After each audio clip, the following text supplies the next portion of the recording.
आपका निवेदन कुछ नहीं, आप समझ लीजिए कि जो हम नहीं बोल रहे हैं वही कारण था जिस कारण से आपने ऐसा आदेश पारित किया है। कोई क्षमा नहीं होगी आपको। आपको समझ में नहीं आ रहा तो रिजाइन कर दीजिए। अगर आपको समझ नहीं आ रहा है, लोगों के हितों के ऊपर कुठाराघात कर रहे हैं, तो अभी रिजाइन करके जाइए यहीं से। मुझे तो जो लिखना वो तो मैं लिखूंगा। आपको तो अंग्रेजी आती है।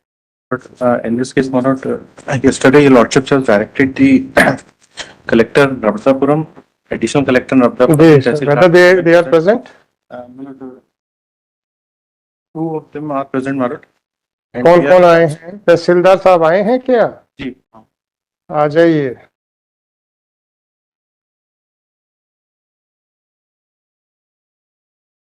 आपको क्या अच्छा लगता है वैसे ही आपके साथ सलूक होगा।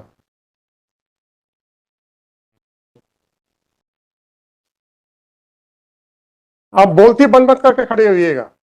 अपने ऑफिस में बैठ के हाई कोर्ट के आदेशों की चिंदी चिंदी फाड़ के फेंकना, तब तो बड़ा मजा आता है। आपका निवेदन कुछ नहीं, आप समझ लीजिए कि जो हम नहीं बोल रहे हैं वही कारण था जिस कारण से आपने ऐसा आदेश पारित किया है। और क्या नहीं बोलना चाहते हैं, कोई क्षमा नहीं होगी आपको। आपको आपको समझ में नहीं आ रहा तो रिजाइन कर दीजिए। अगर आपको समझ नहीं आ रहा है, लोगों के हितों के ऊपर कुठाराघात कर रहे हैं, तो अभी रिजाइन करके जाइए यहीं से। हो गया सर, मैं कलेक्टर साहब को आदेश दे रहा हूं कि वो एक्शन लेंगे आपके खिलाफ। मुझे तो जो लिखना वो तो मैं लिखूंगा। मैंने तो ये पूछा कि आपको क्या समझ में आया था, आप कहते मुझे कुछ समझ में नहीं आया, तब आपसे आगे पूछने की कोई आवश्यकता नहीं है। आ जाइए एडिशनल जी। आपको तो अंग्रेजी आती है? आती है। अच्छा, आप तो अपीलेट कोर्ट हैं। एक अपीलेट कोर्ट के क्या कर्तव्य होते हैं? पुनरीक्षा नहीं, या जो भी था उसमें क्या क्या आपके कर्तव्य हैं? उसने यही उल्लेख किया है कि माननीय उच्च न्यायालय के आपके क्या कर्तव्य हैं? उल्लेख तो मैंने पढ़ लिया, अंधा नहीं हूं। आपके क्या कर्तव्य हैं एक पुनरीक्षण न्यायालय या एक अपीलीय न्यायालय के रूप में? दो लाइन का आदेश करना ये आपका कर्तव्य है, ये सिखाया है आपको, तो हाँ या ना बताइए।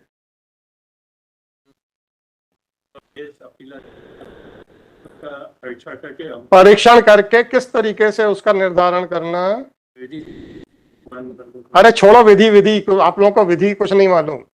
आपको शासन ने क्या सिखाया उतना बताओ। शासन ने क्या सिखाया उसको बताओ।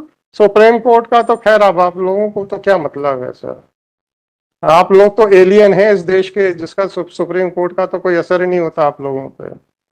आपको शासन ने क्या सिखाया है कि अगर कोई अपील प्रस्तुत होती है तो उसका निर्धारण कैसे करना है, ये आपको शासन ने क्या सिखाया है? अपने आदेश में इतना ही लिखा कि माननीय उच्च न्यायालय आपको क्या सिखाया गया है? कैसे निराकरण करना?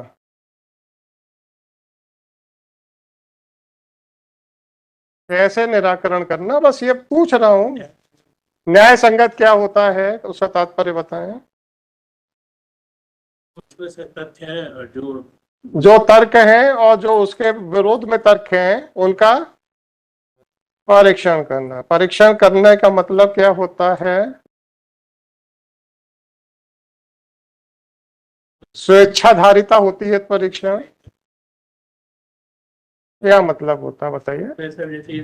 माननीय उच्च न्यायालय के आदेश mister, don't try to mislead the court. आदेश अभी मैंने लिखा नहीं है, ठीक है ना? आप अपने जाल में और उलझना चाहते हैं तो उलझते जाए, मैं सब लिखने वाला हूं। ये आपसे पूछा जा रहा है और आप बार बार उसको अवॉइड कर रहे हो। आखिरी बार पूछ रहा हूं, एक अपील का निर्धारण करने के लिए आपको उसमें क्या क्या देखना है और क्या क्या लिखना है?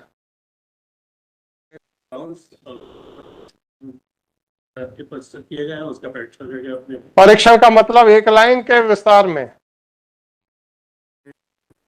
क्यों नहीं किया? क्योंकि तहसीलदार ने आपको आपका मुंह बंद कर दिया था, आपकी आंख बंद। चुप रहिए। आपका मुंह बंद कर दिया था, आपकी आंख बंद कर दी थी, आपकी कलम रोक दी थी, क्या ये कारण था? या पक्षकार ने आपका मुंह, कलम और आंख बंद कर दी थी, या आपको कानून नहीं मालूम है, और या कानून मानते हुए भी आप उसको जानबूझ के उसका उल्लंघन कर रहे थे? ये 4 ऑप्शंस हैं आपके पास। अब इन चारों ऑप्शंस में बताइए कि कौन सा सही है। केवल ये किया है कि कोई भी डिले ना हो, चूंकि हमारे आपको क्या लिखा गया था कि 1 दिन के अंदर निर्धारित करें? निर्धारण नहीं किया, तभी अग्राह्य किया, क्योंकि अगर हम ड्राई कर लेते तो कम से कम 6 महीने तो और डिले हो। आपको क्या तकलीफ थी, इतनी जल्दी क्या थी पक्षकारों के हितों के ऊपर कुठाराघात करने की? माननीय उच्च न्यायालय ने 29/2 के पहले इसका निराकरण करने का स्पष्ट आदेश दिया हुआ इसके जी, नहीं किया। उसमें आपको, आपका आदेश किस तारीख का है? 18/4 और है 18/4/24 का। 18/4/24 का है। और सुप्रीम कोर्ट ने क्या आदेश दिया आपके हिसाब से कि किस तारीख तक निर्धारण करना है? उच्च न्यायालय का आदेश उच्च न्यायालय का आदेश था तहसीलदार के लिए तहसीलदार के लिए था, आपके लिए था क्या? नहीं था। नहीं था। चलिए, उच्च न्यायालय ने तहसीलदार को कितने समय तक निर्धारण, आप अपने आप को अभी भी तहसीलदार मान रहे हैं, अच्छी बात है, अच्छी बात है, अच्छी बात है, अच्छी बात है सर। भाई साहब, बहुत अच्छी बात है कि आप अपने आप को अभी भी तहसीलदार के स्तर के ऊपर नहीं उठ पाए हैं, बहुत अच्छी बात है, अच्छी बात। फरवरी 2024 तक आप तहसीलदार को डिसाइड करनी थी एप्लीकेशन, राइट? आपने,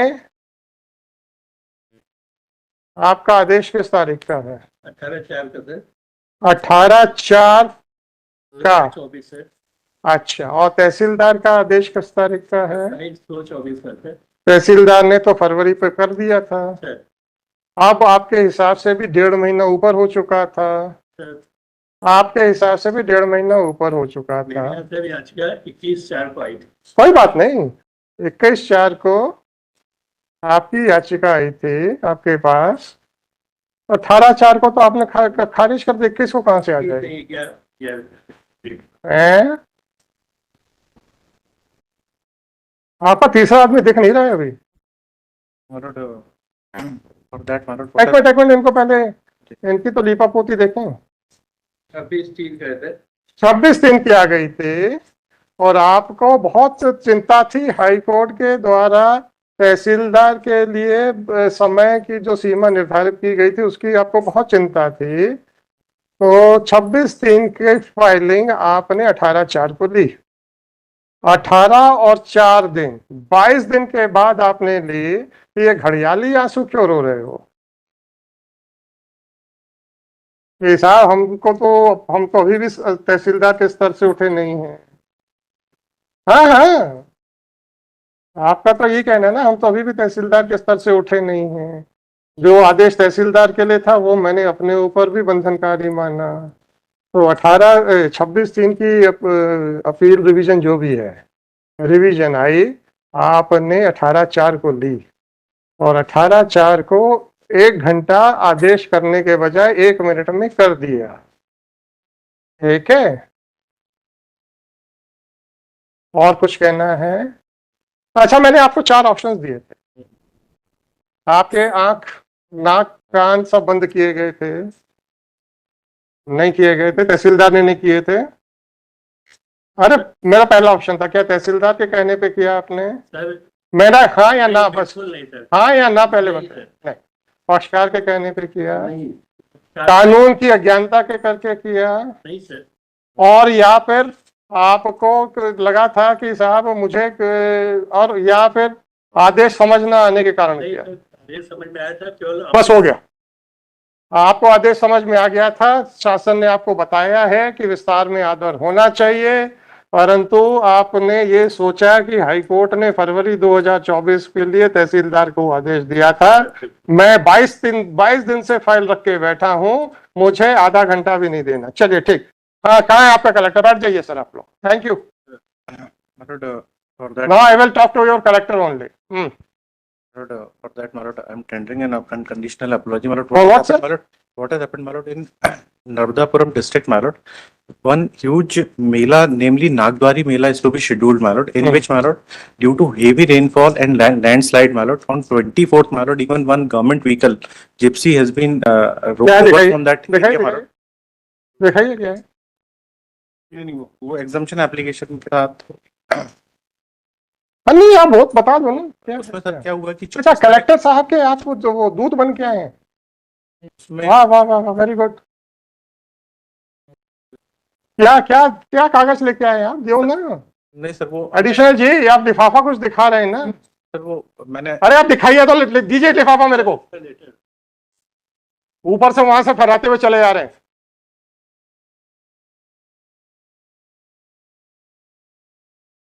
he has tried to explain, my lord, that how can he write a letter directly to me but that's how can he write a letter directly to me but and how can he give the letter directly to me that's call your collector to remain present at 4 p.m. How can he write a letter directly to me? no, my lord, that's why we Is it not a letter addressed to me? my lord, what Is it not a letter addressed to me? it has been Whether your additional collector was showing this letter, was bringing this envelope. ऐसे ऐसे करते चले आ रहे थे नहीं sir, वो sorry sir इसलिए हमने उसको 2213/2024 क्या नाम है आपके मिस्टर दोनों आइएगा my lord, one thing, my lord, आपके कलेक्टर ने साइन किया हुआ है ये बहुत ज्यादा बड़े हुए हैं my lord, fine no problem mister additional collector what is your name है देवेंद्र कुमार सिंह। देवेंद्र कुमार सिंह एडिशनल कलेक्टर भोपाल और आपका क्या नाम है ऐसा नर्मदापुर आपका क्या नाम है Rakesh Khajuria tehsildar Seoni Malwa Narmadapuram are present in person in compliance of order dated कल का लिख दीजिएगा my lord, 25/7/2024 my lord, I kindly appreciate the reasons assigned by the additional collector as well as Tehsildar in misconstruing the order passed by this court were heard. When Shri Swapnil Ganguly was making verbal submissions seeking exemption of Collector Narmadapuram from personal appearance, pointing out a certain natural calamities which requires his presence on the spot, Shri so and so additional collector who was requested to sit and had also taken his stand on the bench all of a sudden stood up and started showing a brown envelope. Accordingly, he was directed to supply the said envelope to the court. Police staff. Shri so and so gave that envelope to Shri Swapnil Ganguly, whereas therefore he was directed to give it to the court. This envelope contains a letter written by Collector Narmadapuram directly to the court, seeking exemption from personal appearance. This conduct of Collector Narmadapuram is unpardonable. Once the counsel for the state was representing the Collector Narmadapuram and was making submissions for his exemption on the ground of certain ground realities, then the conduct of the additional collector by waving the brown envelope in the court containing the application letter written to the court directly seeking personal exemption cannot be tolerated. Accordingly, whatever the reasons for absence of the collector Narmadapuram may be, he is directed to remain personally present before this court at 4 p.m. to explain his conduct by writing a letter directly to this court, which was which was being waived by the additional collector in the open court. Police staff. Call at 4 p.m. The letter written by Collector Narmadapuram directly to this court is taken on record and it is made a part of the record. इसको लगाओ, इसको seal करो, वो लगाओ. इन लोगों को आप लोगों की देखिए खुला हुआ है गांगुली जी, आप लोगों ने देख लिया होगा. सर सुन लीजिए, मैंने फोन सुन लीजिए, फिर मैंने सुबह जब लेके आया तो मैंने सुन लीजिए, आप लोगों ने देख भी लिया होगा क्योंकि खुला हुआ है. कलेक्टर ऐसे फाड़ कर तो भेजेगा नहीं, वो देखा मैंने. आपने कहा होगा कि इसको मत देना, हाँ मैंने इसलिए कहा application होगा, इसलिए मैंने आपने application कहा होगा इसको मत देना। इसलिए मैं 9 अरे बजे कहा आके था कि नहीं कहा था? मैंने एप्लीकेशन अरे आपने कहा था कि नहीं कहा था? कहा था ना application। कहा था। उसके बाद भी आपकी कोई अहमियत नहीं है इस एजी ऑफिस की सरकार के अफसरों के निगाहों में। नहीं वो एप्लीकेशन मिस्टर गंगोली, ऐसे अफसरों को बचाने की आप प्रयास कर रहे हैं जो आपको कुछ नहीं समझते हैं। आपका कलेक्टर समझता है मेरा एडिशनल कलेक्टर सफिशिएंट है जज से निपटने के लिए। ठीक है, आपके इंस्ट्रक्शन के बावजूद भी पीछे खड़े होकर लेते हुए चले आ रहे हैं ऐसे करते करते। सर मैं 9 बजे आके इसलिए एग्जाम्पशन अलग से बना बहुत लिया। अच्छा सर। दुख इस बात का है कि एजी ऑफिस कानून के हिसाब से ना सिर्फ काम करता है परंतु अधिकारियों को भी कानून के दायरे में रहने की निर्देश देता है। उसके बावजूद भी इनकी स्वेच्छाधारिता आसमान को छू रही है। कलेक्टर समझता है कि मेरा एडिशनल कलेक्टर जाएगा तो कोर्ट को देगा, कोर्ट नतमस्तक हो जाएगी। नहीं सर ये अरे भाई साहब, ये धारणा नहीं है सर। स्वप्निल जी आपको एग्रीव्ड होना चाहिए था। नहीं सर वो तो आपको एग्रीव्ड होना चाहिए था कि ये अफसर इस तरीके से बिहेव कर रहे हैं कि आपको कुछ नहीं मानते हैं। You are making personal submissions. अब आपने किसी धार्मिक आयोजन की बात की, बिल्कुल राइट? देन सर उसमें सर सुनिए आने वाले हैं What is it भी 10 लाख लोग आए, सर अब इसका क्या मतलब है कि कलेक्टर हमको डायरेक्ट एप्लीकेशन भेजेगा? नहीं सर वो मिस्टर गांगुली अगर that should not have been done that Gulati साहब का पक्षकार, अभी मैंने तहसीलदार को क्या पूछा था? पक्षकार आया था आपके पास? क्या एडिशनल कलेक्टर को क्या पूछा? पक्षकार आया था आपकी जबान बंद करने? नहीं सर। आप क्या अपने आप को पक्षकार नहीं मानते हो? Keep him present, otherwise I will issue a warrant of arrest against him.